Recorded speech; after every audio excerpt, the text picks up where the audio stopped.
Zaidi ya kaya 9 zimetembelewa na kufanyiwa huduma ya maombi katika siku 10 za maombi ndani ya kanisa la Wasabato Iwambi mkoani Mbeya, ambapo mtu mmoja aliyerudi nyuma kiimani amejitoa kwa ajili ya ubatizo. Habari kwake Baraka George kutoka Mbeya inatujuza zaidi. Wakati juma la maombi la siku 10 likielekea ukingoni, waumini wametiwa moyo kutokukata tamaa, bali wamwachie Yesu kama kielelezo cha majibu ya maisha yao. Hapa kanisa la Waadventista Sabato Iwambi ambalo linahudumiwa na mchungaji Harold Lisi, zaidi ya kaya 9 zimetembelewa na kufanyiwa huduma ya maombi. Tunapotembelea nyumba za waumini tunajifunza mambo mbalimbali. Kwanza tunagundua wale ambao ni wagonjwa, tunakutana na wale ambao wengine wamefiwa, wana huzuni.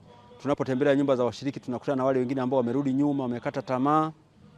Nakumbuka hata tumetembelea nyumba moja ya muumini ambaye alirudi nyuma kwa sababu mbalimbali za kiimani, kama alikwazwa hivi.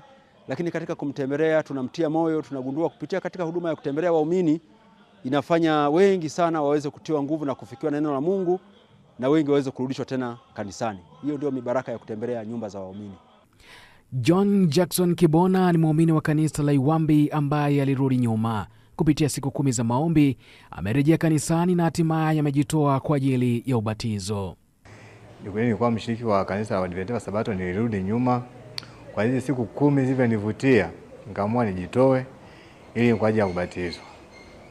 Ili niwe miongoni mwa washiriki wa kanisa la Waadventista wa Sabato. Kwa sababu kipindi wakati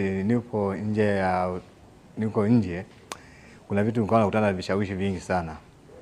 Lakini kwa siku 10 za maombi hizi zimenifurahisha sana, nimebarikiwa sana mpaka nikaamua kujitoa ili batizwe. Watu hawa walikuwa wanahitaji kutembelewa na kilichofanyika kimewatia moyo. Hata hivyo tunaamini ya kwamba watarudi wajiunge na kanisa la Mungu, sote kwa pamoja twende mbele katika safari yetu ya kwenda mbinguni. Kwa hiyo tumekutana na shuhuda nyingi, watu wakitoa shuhuda juu ya siku hizi 10 za maombi, jinsi ambavyo wamebarikiwa.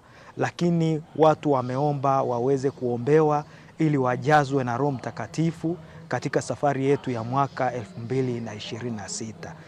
Nimezungumza na baadhi ya waumini ambao wameshiriki kikamilifu katika siku 10 za maombi, na wameeleza namna ambavyo Mungu ameendelea kujibu maombi yao. Siku 10 za maombi zimekuwa ni baraka sana katika maisha yangu ya kiroho. Kwanza nakumbuka kuna nyakati fulani kuna watu niliwaombea walikuwa wanaumwa magonjwa ambayo kwamba ilikuwa imepelekea kukata tamaa kwamba huenda akawa mauti, lakini Mungu alitenda, walipona. Kuna mmoja ikaja ikagundulika alikuwa haeleweki anaumwa nini, kamweka kwenye maombi, baadaye ikagundulika hospitalini kwamba ana matatizo kwenye ini, lakini Mungu mwema, Mungu alimsaidia, alipona. Kwa kweli zilikuwa siku nzuri sana, tumebarikiwa sana na mafundisho hayo na tumepata uamsho wa pekee sana. Tunawatia moyo kuendeleza mpango huu wa maombi.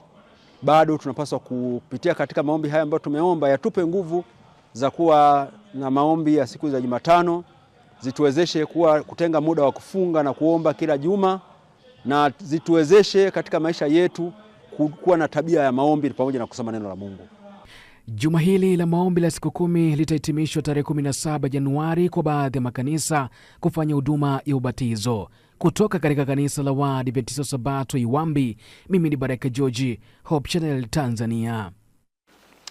Ujenzi wa ofisi za makao makuu ya jimbo la Nyanza Kusini katika kanisa la Sabato umeendelea, huku wito ukitolewa kwa washiriki na wadau mbalimbali kuendelea kutoa sadaka kwa ajili ya kukamilisha ujenzi huo.